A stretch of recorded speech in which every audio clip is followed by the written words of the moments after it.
Ya, shalom, selamat pagi Bapak Ibu semuanya. Puji Tuhan, pagi hari ini kita bersama-sama bisa melanjutkan Bible reading kita. Kita akan membaca dari 2 Raja-Raja 16, ayat 1 sampai 20. Dalam tahun ke-17 zaman Pekah bin Remalia, Ahaz anak Yotam, Raja Yehuda menjadi raja.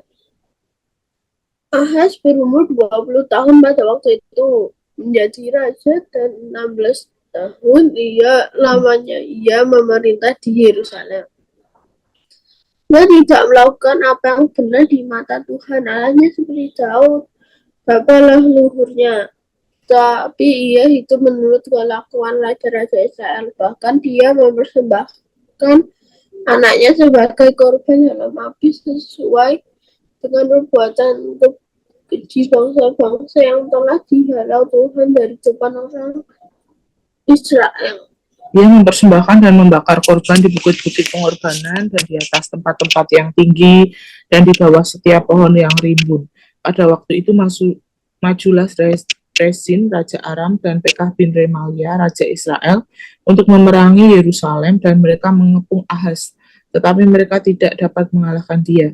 Pada masa itu, Rezin Raja Aram mengembalikan Elat dan Edom, lalu ia mengusir orang Yehuda dari Elat. Datanglah orang-orang Edom ke Elat dan diam di sana sampai hari ini. Ahaz menyuruh utusan-utusan kepada Tiglat-Pileser Raja Asyur, mengatakan, aku ini hambamu dan anakmu. Majulah dan selamatkanlah aku dari tangan Raja Aram dan dari tangan Raja Israel yang telah bangkit menyerang aku. Ahaz mengambil perak dan emas yang terdapat dalam rumah Tuhan dan dalam perbendaharaan istana raja dan mengirimnya kepada Raja Asyur sebagai persembahan. Maka Raja Asyur mendengarkan permintaannya dan maju melawan Damsyik, merebutnya dan mengangkut penduduknya tertawan ke Kir, tetapi Rezin dibunuhnya. Sesudah itu pergilah Raja Ahaz menemui Tiglat-Pileser Raja Asyur ke Damsyik.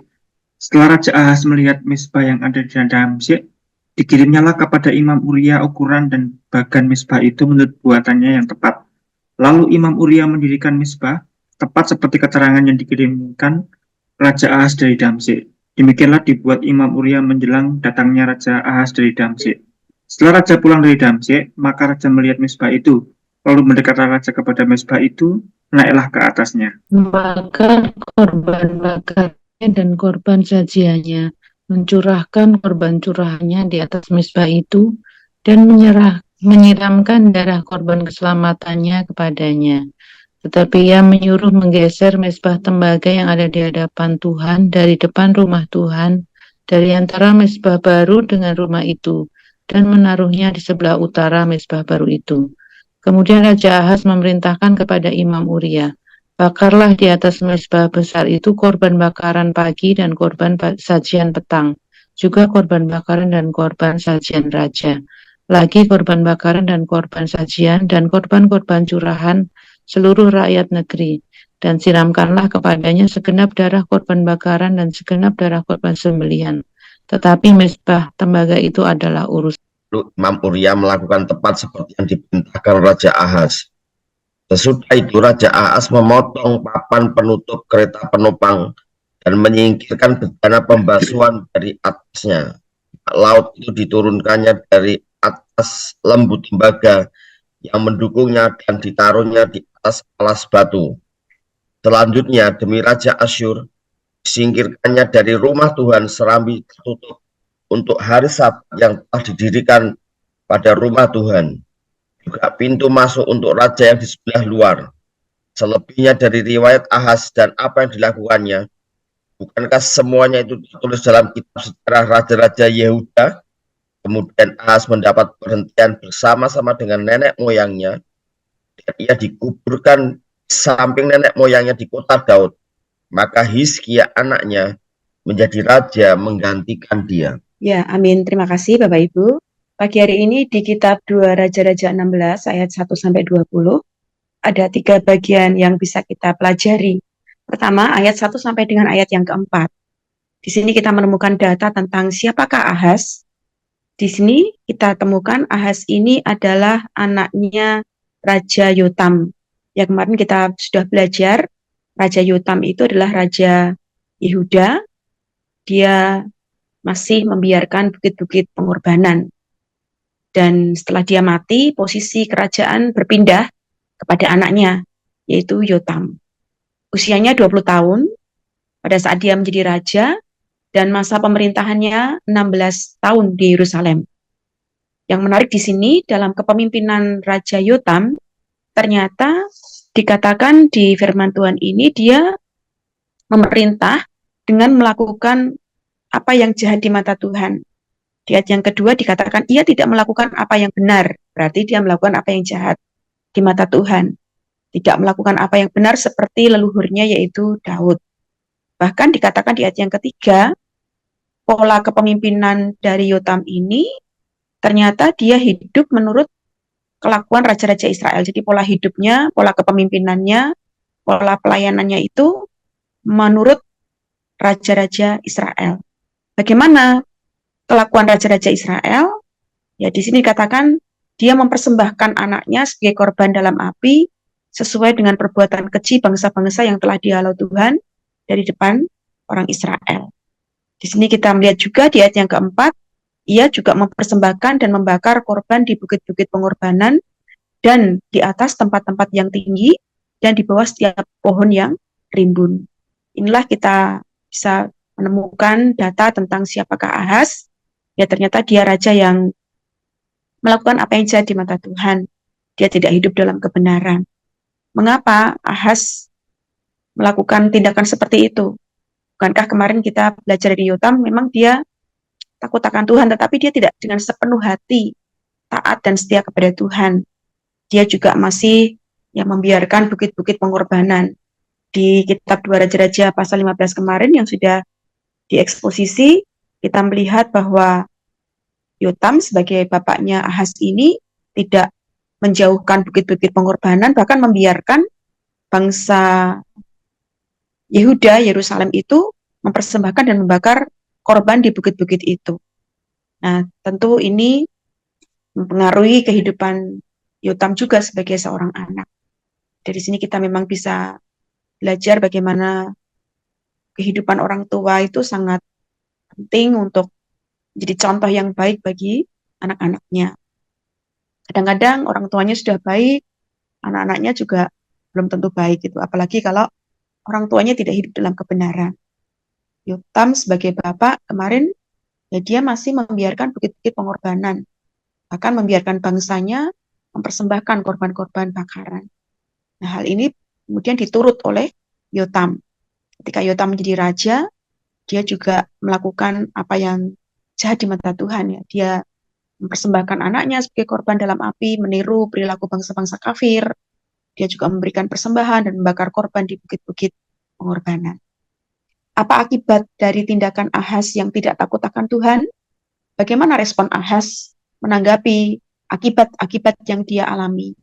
Kalau kita membaca di ayat yang ke-5 sampai dengan ayat yang ke-18, akibat ketidaktaatan Ahaz, karena dia tidak hidup dalam kebenaran, ketaatan, kesetiaan kepada Tuhan, ternyata di ayat yang ke-6, di situ firman ayat yang ke-5, di situ firman Tuhan mengatakan kepada kita bahwa ada dua raja yang berkoalisi untuk memerangi Ahaz, yaitu Raja Aram yang bernama Rezin, yang kedua Raja Israel yang bernama Pekah bin Remalia. Dua raja ini memerangi Yerusalem, memerangi Ahaz, mengepung Ahaz. Nah, firman Tuhan memang mengatakan bahwa mereka tidak dapat mengalahkan dia, namun ada satu daerah yang disebut dengan daerah Elat, di ayat yang ke-6 ini dikembalikan oleh Edom. Bahkan di daerah ini yang sudah ditinggali oleh orang-orang Yehuda, mereka semua diusirnya. Dan kemudian datang orang-orang Edom mendiami daerah itu sampai hari ini. Namun kalau kita membaca referensi dari paralel pasal ini, yaitu di kitab 2 Tawari pasal yang ke-28, ayat yang ke-5, kemudian 6 dan ke-8, ada data yang lain yang disebutkan oleh penulis kitab 2 Tawari. Ternyata Raja Aram dan Raja Israel yang memerangi Yerusalem dan mengepung Ahaz ini menimbulkan kekalahan yang begitu besar terhadap Ahaz. Ahaz kalah. Bahkan dikatakan di dalam 2 Tawari itu ada 120.000 ditewaskan dalam sehari. Luar biasa kekalahan Ahaz.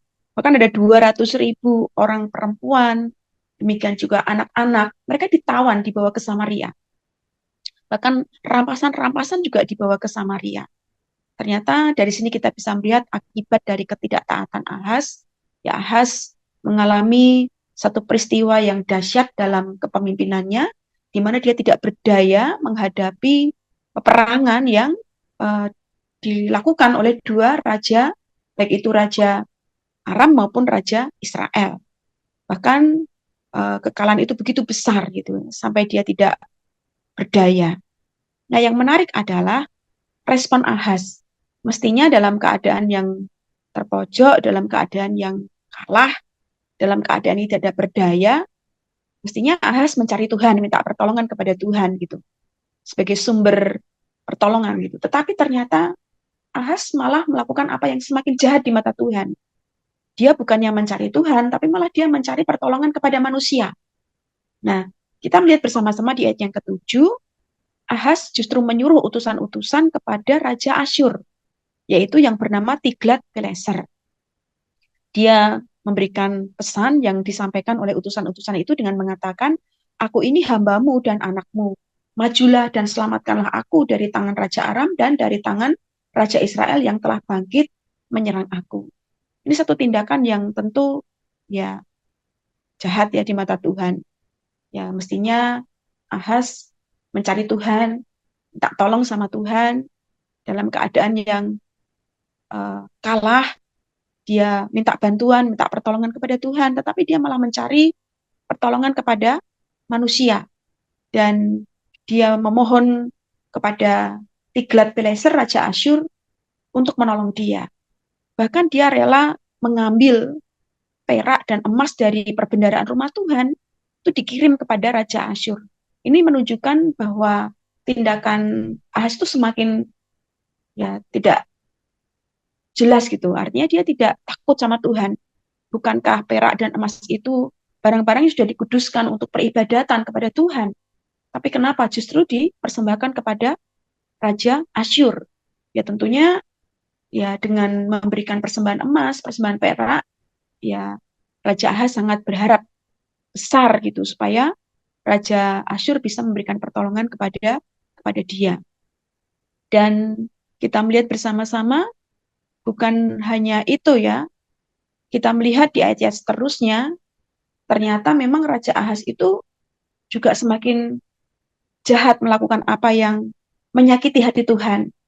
Dia juga pada waktu dia berkunjung ke Raja Asyur dan dia melihat ada sebuah mezbah di Damsik, apa yang dia lakukan? Dia meminta kepada Imam Uria untuk mendirikan mezbah persis sama seperti itu di Yerusalem gitu. Kita melihat bersama-sama pada saat itu Raja Ahaz kan pergi di ayat yang ke-10 menemui Raja Asyur di Damsik. Dan ketika dia melihat ada mezbah di sana, dia mengirim kepada Imam Uria ukurannya, bagan mezbahnya, dan dia minta kepada Uria untuk membuat tepat seperti gambar yang ada di Damsik itu. Nah, kita tahu di Damsik juga banyak penyembahan berhala. Mereka juga melakukan korban-korban untuk melakukan peribadatan. Nah, bukannya Ahaz ini melakukan peribadatan yang benar gitu, dia malah membuat mezbah baru gitu. Bukankah sudah ada mezbah di bait suci? Dia membuat mezbah yang lain. Tentu ini tindakan yang salah gitu. Tentu ini tindakan yang tidak benar gitu di mata Tuhan. Bahkan bukan hanya itu. Ketika Imam Uria sudah mendirikan mezbah itu dan raja sudah pulang dari Damsik, raja pun kemudian membakar korban bakaran, korban sajian, bahkan dia mencurahkan korban curahan di atas mezbah itu, dia menyiramkan darah korban keselamatan kepadanya. Nah, kita lihat di sini memang ada posisi imam ya, Imam Uria gitu. Tapi ternyata memang Imam Uria tidak punya wibawa rohani gitu. Bahkan dia tidak bisa menegur ya, dia bahkan tidak menolak ketika Raja Ahaz meminta untuk membuat mezbah tandingan yang juga ditempatkan di bait Allah.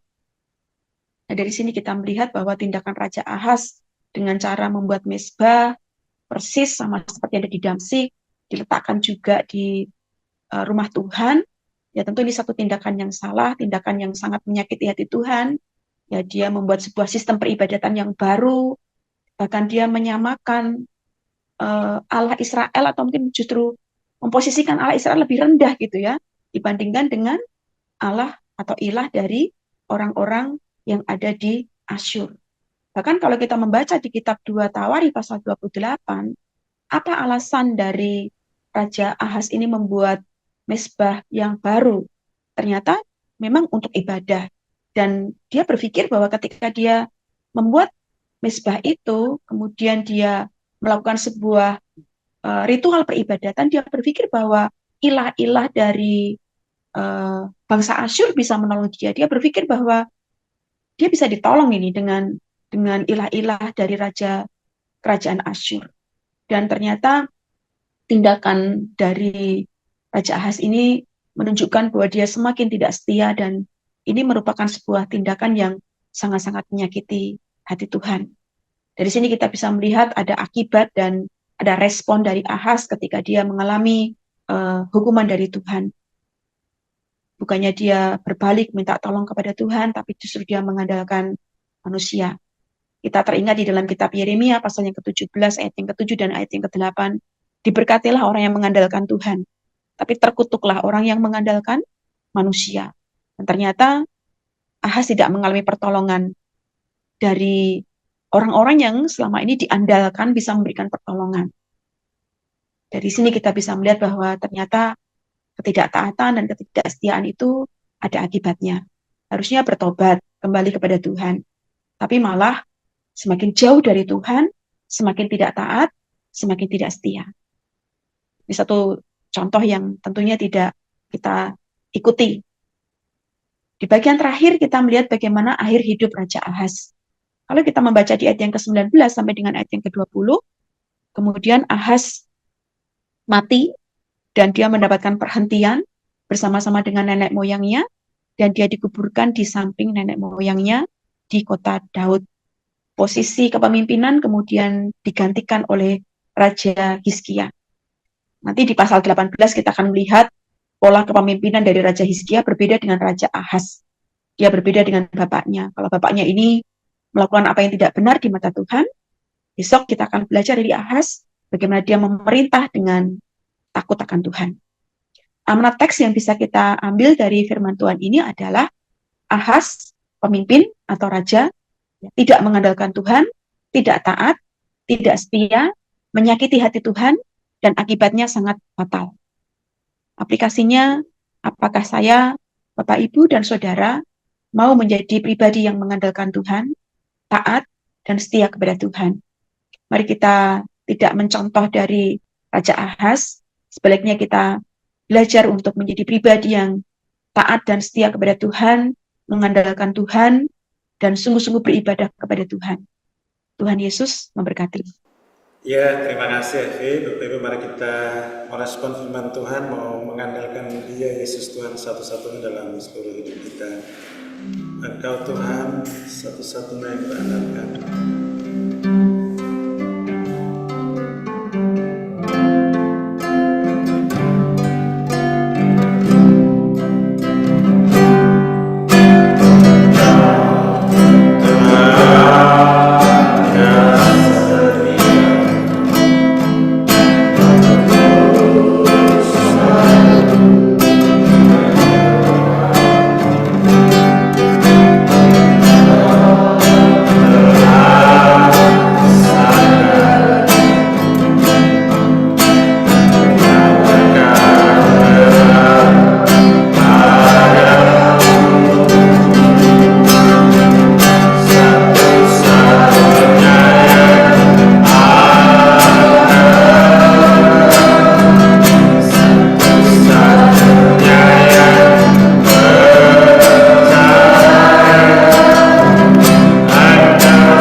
Mari kita nyalakan hidup kita, semua anggota keluarga kita untuk hidup senantiasa mengandalkan Tuhan Yesus saja di sepanjang hidup dan pelayanan kita. Kita berdoa bersama-sama.